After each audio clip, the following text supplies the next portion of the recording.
Hey guys, welcome back to another episode of Conversations with Dr. Gosalia, me. This season, we're going to focus more on private practices, and we've gone international. We've actually got some guests who don't live or work in the United States, and we're excited to share their stories as well. But this week, I'm so excited to introduce my co-host and co-partner of the Odd Boss Private Practice Group and Private Practice Summits. So let me add in Miss April Royan, and here she is. Hi. April, how you doing?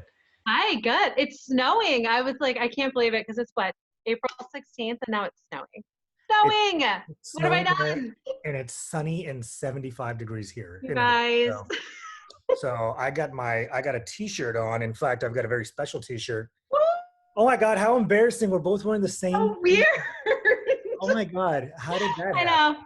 I know. That is It's very, amazing. very odd. So let's dive right in. So Okay. tell us first, how did you or why did you get into audiology? I feel like it's not that exciting of a story. I was probably like a lot of people where I went into speech pathology, and in the state of Illinois, they had a scholarship. If you went into speech pathology and then worked in the school system for 2 years, then you got your school paid for. And so I did that. I got up to my senior year in undergrad, basically 2 weeks from the end, and I was like, you know what, I don't like this. So I decided to change to audiology, and which meant my dad got the tuition bill for like all 4 years in a lump sum, kind of like 2 weeks later. So he wasn't thrilled, Hmm. but it was definitely the right decision. And I remember my friends who were speech pathologists, I was so jealous of them because they were making like $120 an hour, like right from the get-go when they started their jobs, and I felt like it was taking me forever in my CFY to actually make any money. But obviously my love of business, audiology was the right choice. And then you decided to go into private practice, right?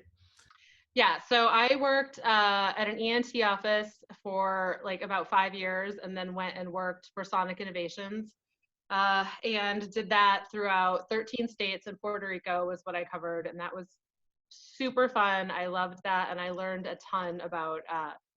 I always encourage people, like, if you get an opportunity to work for a manufacturer, you learn so much about negotiating pricing and what you can really accomplish with the units you're ordering. You just it opens your whole eyes to kind of opportunities that are out there. So I did that, and then in 2009 we had a baby, and we opened our private practice, Decibels Audiology. And that was in Naples, Florida. And Naples, Naples, Florida Florida. Yeah. uh, Yep. had I think you guys had like over 40 competitors within Yeah. what, like a 3 or 4 mile radius or Yeah, something? so I had a really mean phonak rep. She's not in the industry anymore, but sorry, my dog is scratching down here. Um, I guess it's like the joy of working from home, right?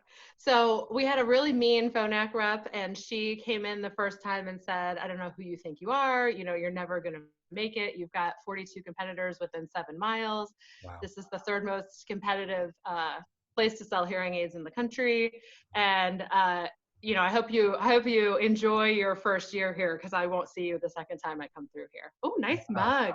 Oh, Nice thank you. mug, buddy. Yes, this is a uh, shameful or unshameful plug. Yes, absolutely. So with that kind of competition, I mean, how do you survive in a competition full market like that?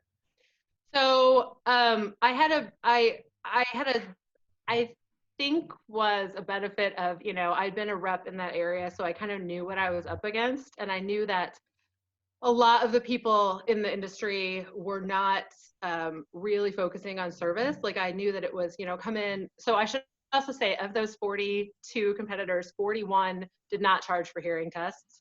So Mm. even the ENTs had split off separate entities that they did all their free hearing tests and their hearing aids under that. So I knew that it was like free hearing tests, get in the door, but after that, service really wasn't something that was uh, advertised or even talked about with the physicians. So I just started out by doing physician lunches, and obviously they were a little bit, uh, you know, easier 10 years ago than they maybe are now. But I would go in and bring Panera, and I didn't ever do a presentation or bring brochures, I just talked to them like I was friends with them and talked to them about my kids and trying to figure out running a business with a baby and all of that. And they wanted to help us. And so, I would regularly go in to a lunch and then get 3 or 4 referrals right after that.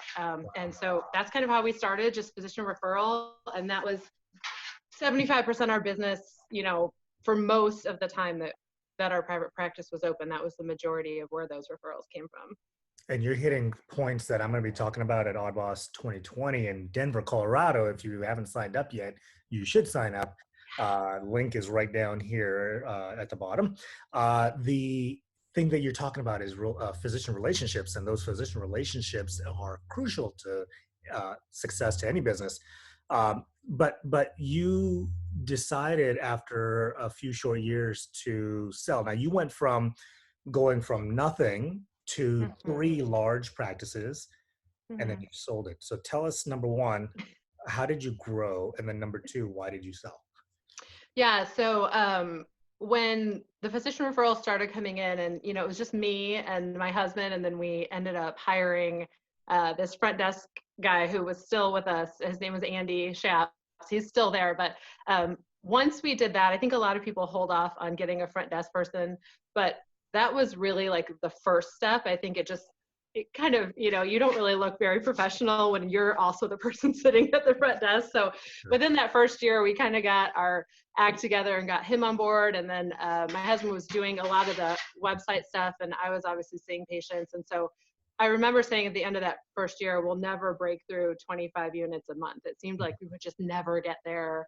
And we were paying so much per unit, and it was just, it was such a struggle. And we just slowly, incremental growth. We never ever took on debt. We just tried to add employees as we could afford them. We eventually were able to negotiate our pricing down, so that obviously helps a ton.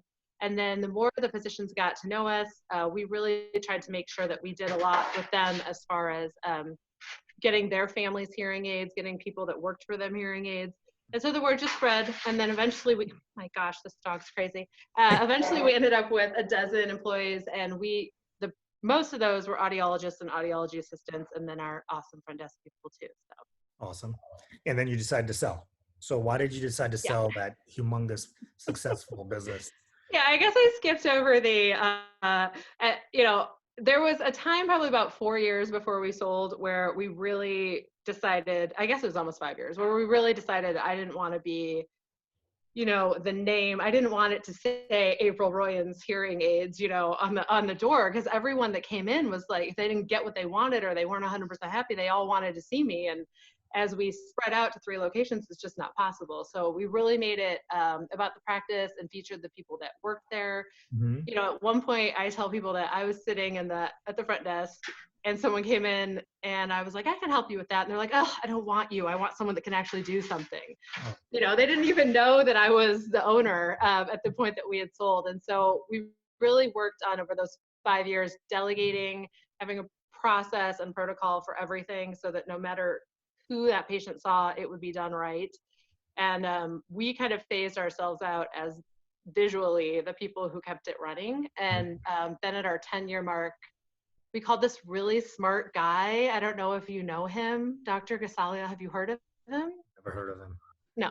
Sounds like a And he helped us put everything together and get the practice ready to sell. And at that point, we were doing about 250 units a month between the 3 practices on our busy months. And then I'm very used to this dip that we're seeing now with virus closures, because we never really had business in the summer. That's kind of how Naples is. And so we would go from 250 units a month in snowbird season to maybe 10, 20, 30 hearing aids a month in the summer, if we were lucky, if there wasn't a hurricane. Yeah, and I think one of the things that I noticed when we were in Naples last year in October is that Naples is pretty dead until I think it's mid-October, when everything comes back up. And even a couple of the restaurants we went to, they were like, hey, this is like your last weekend where you can actually get a reservation in restaurants, because it just gets jam-packed. And Yeah, and Naples is one of the wealthiest cities, right? Per capita or something like that in the country. I think it's the second highest concentration of billionaires, and we also had according to Maxim magazine, the highest per capita alcohol consumption in the country. So not only are they rich, but they like to party. So we learned very early on that opening at 8 a.m. didn't help anyone. Uh, Well, that we now that you guys have moved, maybe that number may have dropped a little bit. Yeah, yeah. Now that we're gone, it's changed.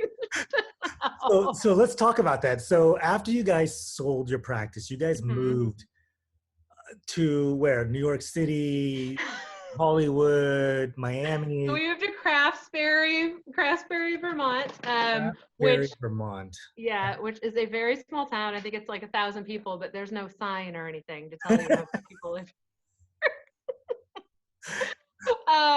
And long story, but we just kind of, I mean, the easiest way to say it is we were really drawn to this place through a bunch of amazing coincidence, and we ended up finding this really cool log cabin that was on a 40-acre farm that had been kind of just more or less left undeveloped for the last 10 years or so, and so we're bringing it back. Very nice. I've seen pictures. Yeah. It's beautiful, and of course, I'm joking about being in Vermont, but it's actually very beautiful. And you guys are raising some chicks and some pigs. Yeah. What else do you have on the farm? All right, so we're doing maple syrup, which is obviously the liquid gold of Vermont, and Nice. that is crazy. My dad was the first one who was like, "You're insane. You'll work all night. You'll never make any money." And then I was like, "It sells for like $65 a gallon," and then he was in, like he changed his mind. He Yeah, decided that was amazing. So the maple syrup is crazy. It's basically in March and April, and the sap runs at night, and you wake up and you have these huge containers of sap, and you have to boil them down into what we all know as maple syrup. And then we started a Facebook page, Royan Family Farms, and we're gonna sell the syrup on there. And then we'll probably do, like I told my kids, they could do a little farm stand with like eggs from the chickens and syrup and stuff like that. So we'll see. very cool. Little Yeah. entrepreneurs. Exactly. Start them young. Yeah, so you're on the farm. I mean, you must be keeping yourself busy, obviously. I think you are. But mentally, are you thinking maybe some political aspirations? I think one of your neighbors is I think he just dropped out of the race recently. Are you thinking I of know you're maybe obsessed with Bernie. I know. well, No, hold on. I'm not obsessed with Bernie. Let's just be clear. He's a Vermont. I thought maybe that's why you guys moved up there. no. No political. Hi, Gatsby. No Yeah. political aspirations whatsoever. Okay. I don't even see. I mean, quarantine, but I don't see people for days on end anyway. So farm life is pretty great.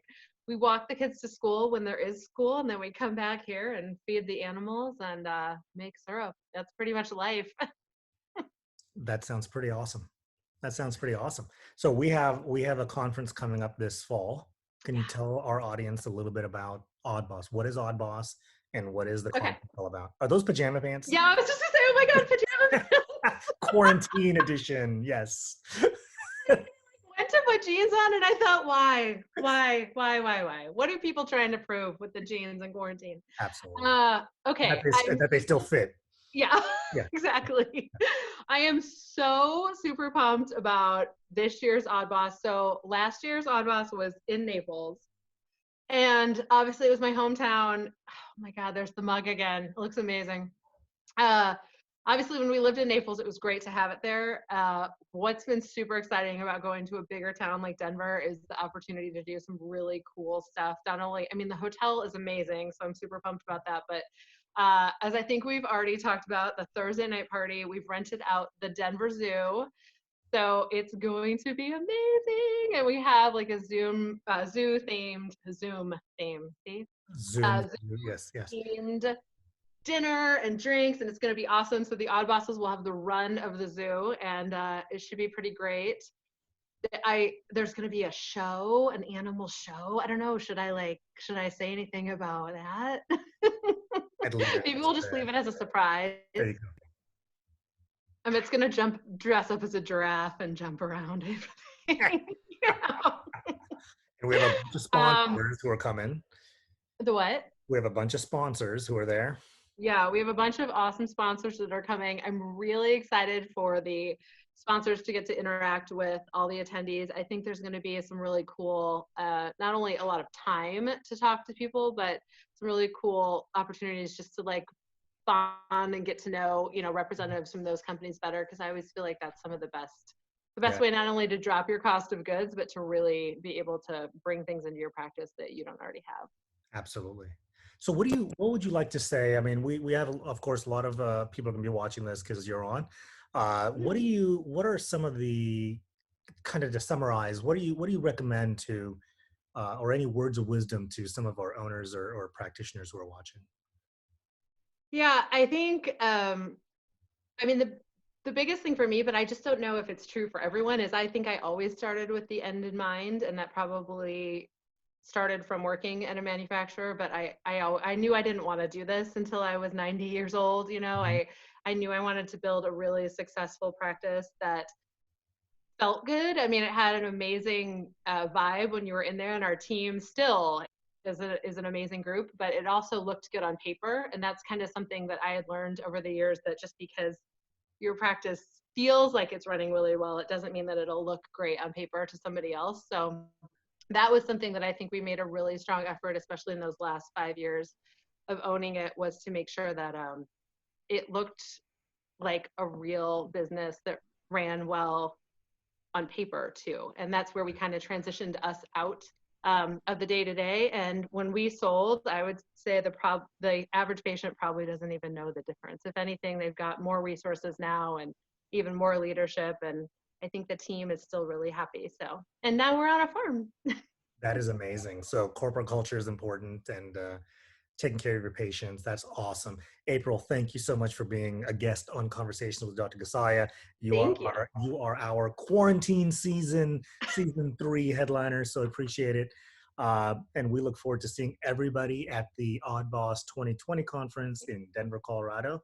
Thank you, April. Have a great day. Thank you. Okay, bye.